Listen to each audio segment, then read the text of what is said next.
ఉన్నా, పోలీస్ సోదరులారా మీకు మనవి చేస్తా ఉన్నా, మీరు అనవసరంగా గ్రామాలలో చిచ్చులు పెట్టి సోషల్ మీడియా పోస్టులు పెట్టిన కూడా బెదిరిస్తా ఉన్నారు. ఇది మంచిది కాదు. మనని అంటే ఆ రోజు అక్రమంగా అరెస్ట్ చేసి మిమ్మల్ని తీసుకుపోయినాక మేము గొడవ పెట్టుకున్నాం కన్నా ఆ సిఐ మన కనపడ్డాడు. నన్ను చూడగానే తలకాయ కింద తీసుకుని పోతూనే ఉండి ఒకసారి ఆయనను పిలిచి ఇంటర్వ్యూ చేయాలి. అంటే ఆయన చేయాలనే ఉద్దేశం లేకపోవచ్చు కానీ ఎంత కేటీఆర్ మీద పోస్ట్ పెడితే కేసులు పెడతా ఉన్నారట. సన్నాసి బాతాల పోసెట్టి హౌలేగా ఓ బేకార్గా నా మీద 72 కేసులు పెట్టించినవరా సన్నాసి. నువ్వుండే నా మీద పెట్టించినావు, సురేష్ మీద పెట్టించినావు, రఘు మీద పెట్టించినావు. ఎవరి మీద పెట్టియలేను? కేసులు, దాడులు, బెదిరింపులు ఎంతమందిని హింసలకు గురి చేసినావు? మొత్తం పోలీసు ఎవడన్నా వాట్సాప్ గ్రూప్ లో ఊరి గ్రూప్ లో పెడితే పోలీసు ఆయన ఫోన్ చేస్తాడే. అప్పుడు టీఆర్ఎస్ పార్టీ ఉన్నప్పుడు ఒక సన్నాసి ఇప్పుడు నిరసన తెలుపుకోవడానికి హక్కు ఉందిరా నాయన. ఇవాళ నువ్వు ఈడ ఈ నిజంగా కాంగ్రెస్ పార్టీ అనుకుంటే నువ్వు కరీంనగర్ పోకముందుకే నీ పార్టీ కాలైపోయేది. మంచిగా కాంగ్రెస్ పార్టీ అనుకుంటే అంతే కదనా. ఇప్పుడు వీళ్ళ అధికారం ఉన్న రోజు మొత్తం ఒక్క రోజున మేడిగడ్డకి ఎవరైనా పోనిచ్చారా? ఎవరిని పోనీయలే. మేడిగడ్డ అంటే అదొక ఇవాళ ఎవడైనా పోవచ్చు. అది ఏ దేశంలో ఉందనేది అంత అనుమానం వచ్చే.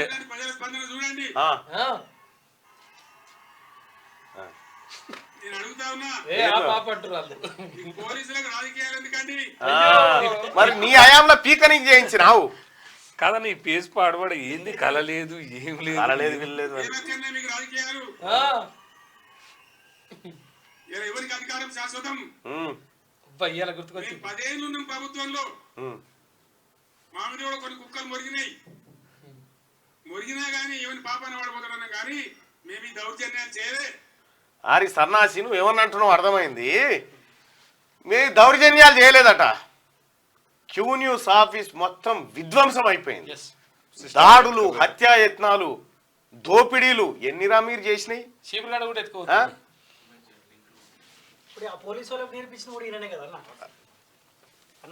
ఈయననే వీనంతా లంగలేడు. ఎందుకంటే ఇగో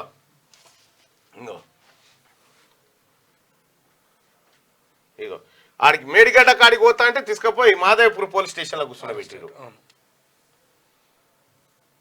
ఇగో ఈ కాదా జైలు నుంచి, ఈ కాదా ఈ జైలు, ఇవి కాదా గోస పెట్టారు కదన్నా. జర్రంతా గోసనా. నేను ఆ రోజు రాష్ట్రంలో ప్రతిపక్షం కూడా వండుకొనే ఉంది, ప్రతిపక్షం కూడా నిద్రపోయే ఉంది. ఇవాళ డాంబికాలు చెప్తా ఉంటారు చాలా మంది, కానీ నేను ఒక్కన్నై కొట్లాడినా, నేను ఒక్కన్నై ఆవాజ్ ఇచ్చిన కాబట్టి అంటే మీడియాను కూడా చేతిలో పెట్టుకుని మొత్తం కంప్లీట్ గా మీడియా కూడా కేసీఆర్ కబందాస్తాల్లో ఉండే.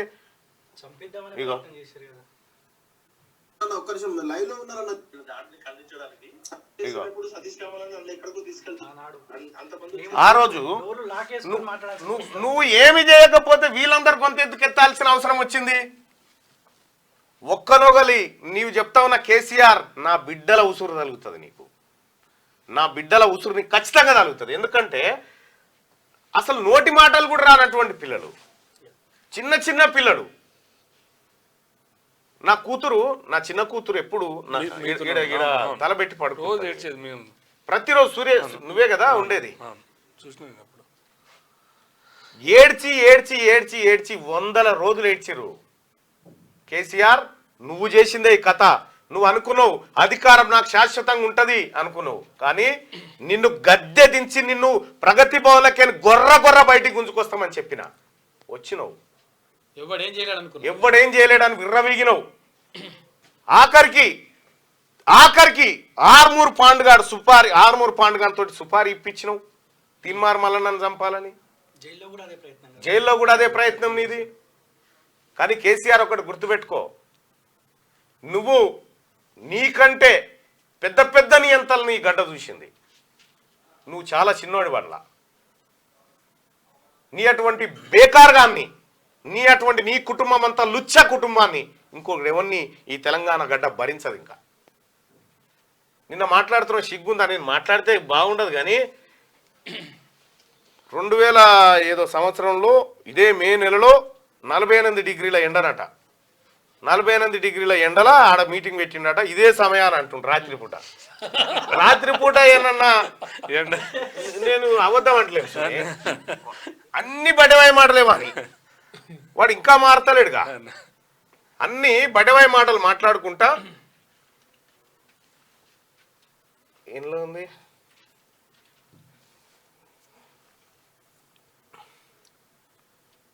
మా కార్యకర్తల జోలికి వస్తే ఖబర్దార్ అంటుండే నా.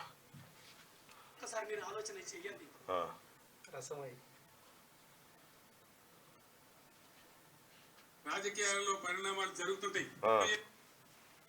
మొన్న కూడా మోసపోయి జనం మోసపోయారని చెప్తాడు. జనం మోసపోయారని చెప్పి మోసపోయింది నువ్వు, జనాన్ని నమ్మినావు, నువ్వు మోసపోయినావు. ప్రజలు ఏం జరుగుతుందో మీకు తెలుసు. వేలేస్తాం, రైతుల చెప్పులు సరే బందోబస్తుంటాయి. నిన్న ముఖ్యమంత్రి ఇంత అసహనమా? ముఖ్యమంత్రి అంటే తెలంగాణ మాట్లాడే తెలంగాణ ఉద్యమంలో మాట్లాడి ముఖ్యమంత్రి పదవి ఉన్న వ్యక్తి మేము మానవ బాంబులం అయితే మనం మాట్లాడచ్చునా? మాకు మాట్లాడరాదా? తిట్టారంటే తిట్లు తక్కువన్నాయా? ఇవాళ గీయాలకు మొదలు పెడితే రేపు గీయాల దగ్గర తిట్టచ్చు.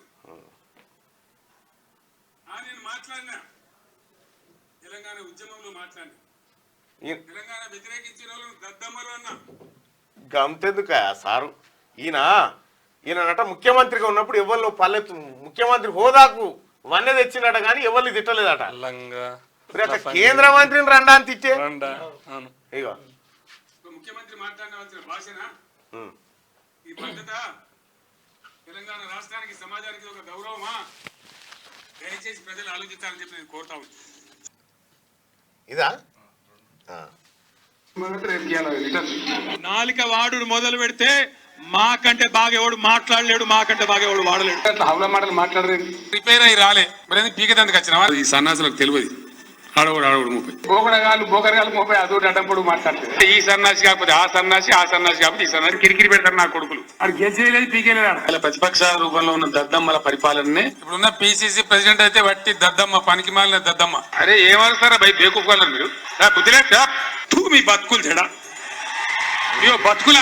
భారతీయ జనతా పార్టీ డఫర్ నాయకులారా, భారతీయ జనతా పార్టీ బేకార్ నాయకులారా, బఫూన్ నాయకులారా నేను అడుగుతా ఉన్నా. అసలు ఈ చిల్లర బట్టెబాజ్గాలని ఎవడన్నా పట్టించుకున్నాడు ఆంధ్రప్రదేశ్ లో? ఈ చిల్లర నాయాలకు ఆ పదవులు ఎక్కడి అని అడుగుతా ఉన్నా నేను. చిల్లర పాట, బేకార్ పాట, డఫర్ పాట ఏం పాట అన్నది వాళ్ళని. కుక్కలు అయితే నిరంతరంగా మురిగే కుక్కల్ని దేవుడు ఇచ్చిందని చెప్పి కుక్కలు మురిగే మురుగుతామంటే మీలాంటి కుక్కలు చాలా మంది ఉంటారు, బయటికి వెళ్ళండి. ఇలా మరుగుతున్న కుక్కలకు, ఇలా మరుగుతున్న గాడిదలకు ఆ పదవులు ఎక్కడి? వీళ్ళు ఇద్దరు పిచ్చోళ్ళు అవుతారే పక్క. ఫామ్ హౌస్కి వస్తా ఒక రోజు వస్తా. ఆ ఫామ్ హౌస్కి వచ్చి ఈయన మాటల గురించి ఈయన మాట్లాడుతున్నాడా? ఈయన కాళేశ్వరం ప్రాజెక్ట్ దానిలో మేడిగడ్డ బ్యారేజ్ 100 కాంపోనెంట్లలో అదొక చిన్న కాంపోనెంట్. దాంట్లో కొంచెం ఇసుక జారి 2 పిల్లర్లు కుంగినాయి.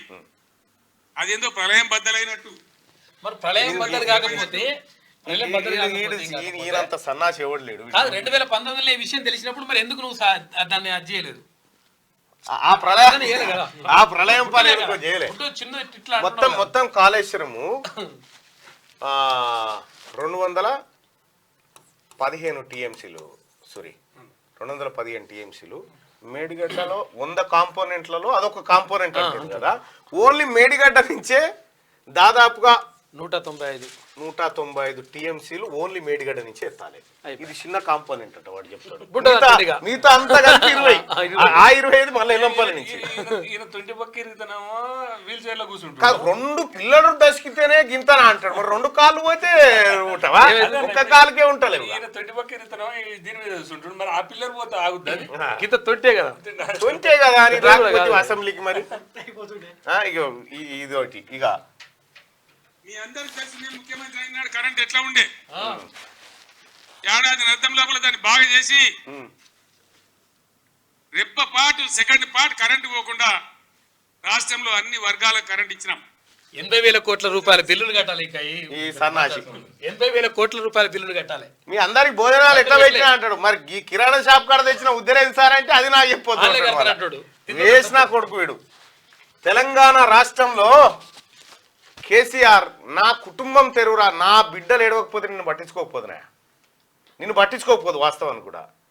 నా బిడ్డల కళ్ళలకే నీళ్లు చూపించిన బిడ్డ, నీ బిడ్డ కూడా ఏడుస్తుంది ఒక రోజు. బిడ్డలే కాదు పెద్దమ్మను కూడా పాపం అందరినీ కుటుంబాన్ని నా కుటుంబాన్ని ఇబ్బంది పెట్టినవు, నీ పతనాన్ని కోరుకున్నా నేను, ఇంకా కోరుకుంటా. ఇంకా నువ్వు ఇవే తిర్రి పనులు చేయి, ఇవే లంగ మాటలు, ఇవే అవలపోసిగా లెక్క మాట్లాడు.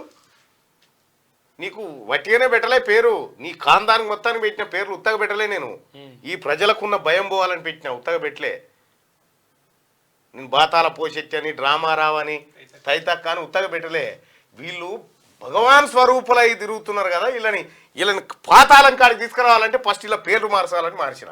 కానీ ఏ మాట కామాటన్నా, మీరు ఎప్పుడైతే ఈ సోషల్ మీడియా ప్లాట్ఫామ్ ఏర్పాటు చేసి కేసీఆర్ ఏం మాట్లాడుతుండు, కేసీఆర్ ఏం చేస్తుండని ఎప్పటికప్పుడు వివరించడంతోనే ఈ గవర్నమెంట్ నిజంగా కూలిపోయింది.